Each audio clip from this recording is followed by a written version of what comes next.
Jérôme Fourquet, bonjour. Bonjour. Quels sont les grands enseignements de ce sondage mené par l'IFOP sur le moral des agriculteurs? Alors cette enquête révèle plusieurs enseignements intéressants.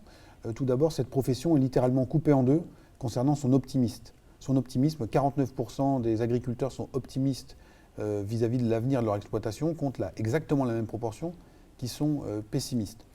Autre enseignement important, la question du changement climatique est aujourd'hui très clairement identifiée comme étant le principal obstacle ou la principale menace qui se dresse face à la pérennité et l'avenir de l'agriculture. Donc les agriculteurs vibrent à l'unisson de l'ensemble de la société française sur cette question de la prise en compte du dérèglement climatique. Troisième enseignement, en lien avec le précédent, quand ils sont interrogés sur ce qu'ils perçoivent être les priorités ou les attentes des Français à leur égard, ils indiquent que c'est la réduction de l'usage des produits phytosanitaires qui arrive en tête de liste de ce qu'ils pensent être les préoccupations des Français, ce en quoi ils sont dans le vrai. Enfin, quatrième enseignement, quand on les interroge sur les pistes d'avenir, ils mettent en avant la question de la proximité, les circuits courts, les opérations portes ouvertes pour tisser davantage et renouer davantage le lien avec les Français.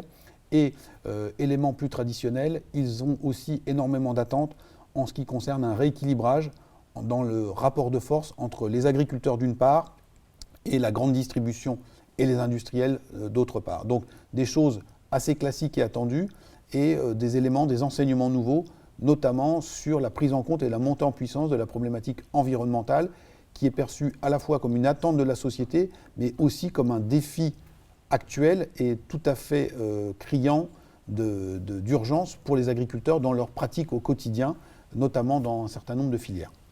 Et alors cet optimisme ou ce pessimisme du coup qui est très clivant, il est lié à quoi? Est-ce que c'est lié à une différence entre les générations, entre les modèles agricoles, entre le type d'agriculture ou le type de production? Alors, il y a bien évidemment, comme souvent, la variable d'âge qui joue beaucoup. Les agriculteurs les moins âgés sont les plus optimistes. C'est aussi ceux qui sont rentrés le plus récemment ou depuis le moins longtemps dans la carrière, si je puis dire.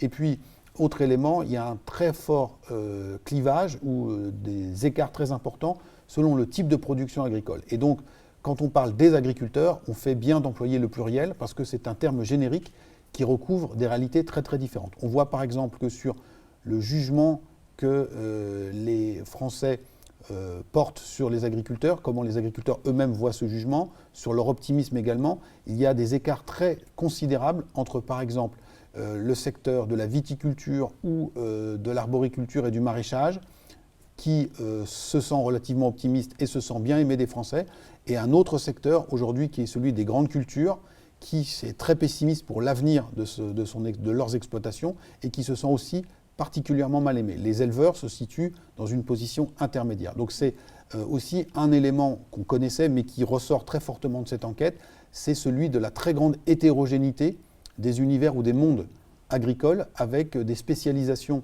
par filière qui, en termes de rapport à la société et de situation économique, en fonction de la variation des cours, n'est pas la même. Et donc c'est toute la difficulté de parler ou de sortir des chiffres ou d'avoir un point de vue commun et unifiant sur une profession qui, comme dans d'autres compartiments de la société française, est quand même très hétérogène et très diverse. Et donc justement, ces derniers temps, on a vu les syndicats, et notamment le syndicat principal qui est la FNSEA, dénoncer un agribashing dont seraient victimes les agriculteurs, mais c'est pas si évident quand on regarde les résultats du sondage que vous avez mené, ça n'est pas si évident. Alors l'agribashing arrive en troisième position concernant les menaces ou les défis, les problèmes qui se posent aujourd'hui aux agriculteurs, derrière les conséquences du changement climatique et derrière la volatilité des cours. Mais on voit quand même que ce n'est pas de même nature, c'est-à-dire une campagne de communication, ou des campagnes de communication, une tonalité qui se classe quasiment à jeu égal avec la volatilité des cours, qui est une problématique bien plus ancienne. Donc il y a quand même, et on peut le comprendre, pour les agriculteurs comme pour d'autres professions, le sentiment d'être mal aimé, d'être montré du doigt, alors même que des efforts ont été faits.